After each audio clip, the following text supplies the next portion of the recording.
الحمد لله رب العالمين والصلاة والسلام على سيد الأنبياء والمرسلين وآله وأصحابه أجمعين।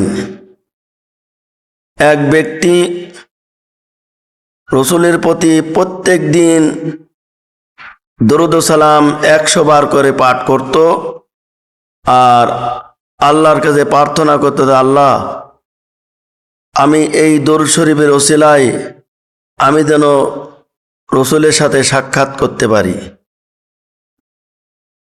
আব্দুর রহমান নামে এক ব্যক্তি প্রত্যেক দিন রসুলের প্রতি দরুদ ও সালাম পাঠ করত, 100 বার করে পাঠ করত। এই আব্দুর রহমান আল্লাহর কাছে 2 হাত তুলে দোয়া করে, আল্লাহ আমি যেন মরণের আগ পর্যন্ত রসুলের সঙ্গে সাক্ষাৎ করতে পারি। আল্লাহ প্রত্যেক দিন রসুলের প্রতি দরুদ সালাম পাঠ করত আর 2 হাত তুলে মোনাজাত করত, আল্লাহর কাছে কান্নাকাটি করত। এই ব্যক্তি টাকা গুছাইছে কষ্ট করে হজে যাওয়ার জন্য। সেই সময় কোনো যানবাহনের ব্যবস্থা ছিল না।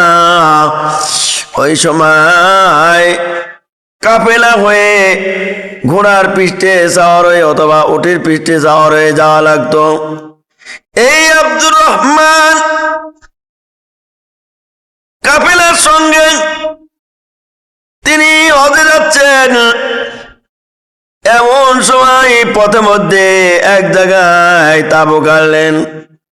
যেহেতু এখন তো প্লেনে যাওয়া মাত্র 6 ঘন্টা থেকে 5 থেকে 6 ঘন্টা সময় লাগে। ওই সময় আগে আগে বাড়াতে হতো, যেহেতু তখন তো যানবাহন ছিল ঘোড়া আর উট, এগুলি যানবাহন ছিল। এই ব্যক্তি এবার কাফেলার তাঁবুতে ঘুমাচ্ছে। অধিক রাতে কাফেলার সর্দারকে দেখায়, এ কাফেলার সর্দার, তোমাদের ভিতরে এক ব্যক্তি আছে, ওর নাম হলো আব্দুর রহমান। এই ব্যক্তি যেন আমার কাছে আসে না, আমার সঙ্গে দেখা করে না, আমার রোজায় আসে না, আমাকে যেন আমার সাথে দেখা করে না, এই ব্যক্তিকে বাড়িতে ফিরাইয়ে দাও।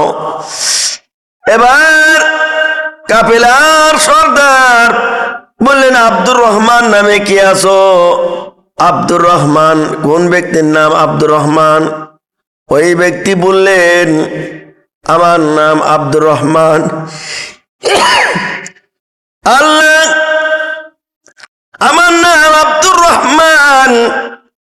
এবার ওই ব্যক্তিকে কাফেলার সর্দার বললেন, কাফেলার সর্দার বলল, তোমাকে হজে আসার জন্য নিষেধ করেছেন রসুল, তোমাকে হজে যেতে হবে না, তুমি ফিরে চলে যাও, তোমাকে হজে যাওয়া লাগবে না। এবার আব্দুর রহমান চোখের পানি ছেড়ে কান্দে, আল্লাহ গো, বড় আশা করেছিলাম রসুলের সঙ্গে সাক্ষাৎ করব, কিন্তু আমার সাক্ষাৎ হলো না। আফসোস করে 2 চোখের পানি ছেড়ে কান্দে। আবার গোপনে গোপনে উঠে পেটের তলে যে বস্তা আছে, ওই বস্তার ভিতরে লুকাইয়া তিনি হজে যাচ্ছেন। এমন সময় পরদিন রাতে আবার স্বপ্নে দেখায়, কাফেলার সর্দারকে স্বপ্নে দেখায়, এ কাফেলার সর্দার, আমি নিষেধ করলাম, কেন সে আবার আসছে, ওই জায়গা থেকে তাকে ফেরত দাও। এবার পরদিন আব্দুর রহমান নামে বলতে, আব্দুর রহমান কে আছো, কোথায়? তোমাকে নিষেধ করা হয়েছে, তুমি আর হজে এসো না। আল্লাহ নবী আবার আমাকে স্বপ্নে দেখালো, তোমাকে হজে যাওয়ার জন্য নিষেধ করেছে, যাও, তুমি ফিরে যাও, আল্লাহ নবী নিষেধ করেছে, তুমি যাবে না। এবার ওই ব্যক্তি 2 চোখের পানি ছেড়ে কান্দে, মাবুদ, কি এমন অন্যায় করলাম রসুল আমাকে আসতে নিষেধ করলো, আমি কি অপরাধ করেছি, কি পাপ করলাম, কেন রসুলের রওজায় আমাকে যেতে দেয়া নিষেধ করা হলো, কেন আমি যেতে পারবো না? এই ব্যক্তি দুই চোখের পানি ছেড়ে দিয়ে কান্দে। এমন সময় কাঁদতে কাঁদতে ঘুম এসে যায়। ঘুমান্ত অবস্থায় রসুল এসে হাজির হয়ে যায়। আল্লাহ নবী হাজির হয়ে যায়। সুবহানাল্লাহ। আল্লাহ নবী হাজির হয়ে যায়, বলে হে আব্দুর রহমান, তোমাকে কেন আমি নিষেধ করেছি? হজে যাওয়ার জন্য কেন তোমাকে নিষেধ করলাম?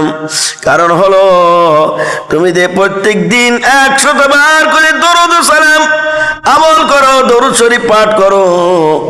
এই দরুদ শরীফ এত আমার কাছে প্রিয় হয়ে গেছে, তোমার প্রতি আমার এত ভালোবাসা, এত মায়া জন্মেছে, তুমি যদি আমার রোজায় এসে সালাম দাও, আমাকে, আমি রসুল মাটি ফেটে দেখা করা তোমার সঙ্গে কর্তব্য দায়িত্ব হয়ে যাবে। এই জন্য আমি চাই না তুমি আসো, তোমার সাথে আমি দেখা করলাম, তুমি মদিনায় এসো না। আমি এই জন্য তোমার সাথে স্বপ্নে দেখা করলাম।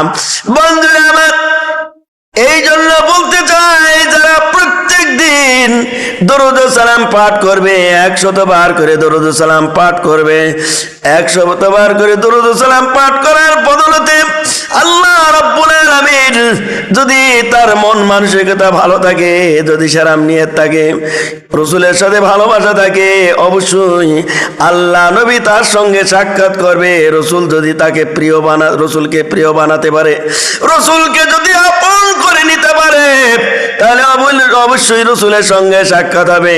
সেই জন্য আমি আপনাদের খেদমতে আজ করি, বাবাদিরা, ভাইদানেরা, বন্ধুরা আমার, আপনাদের প্রতি আমার অনুরোধ, প্রত্যেক দিন 100 বার করে রসুলের প্রতি দরুদ ও সালাম পাঠ করবেন।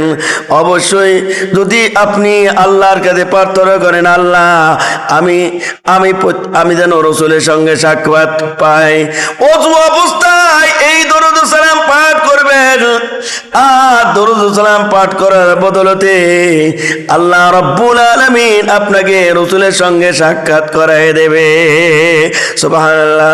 এই জন্য আমি বলতে চাই, আমার বাপজানেরা, ভাইজানেরা, বন্ধুরা আমার, আল্লাহ রাব্বুল আলামিন যারা কোনো দরুদ শরীফ আমল করেন না, প্রত্যেকে যেন দরুদ শরীফ আমল করতে পারেন এবং রসুলের সঙ্গে সাক্ষাৎ মেলে। আল্লাহ রাব্বুল আলামিন সেই তৌফিক দান করুক। সকলে বলে আমিন।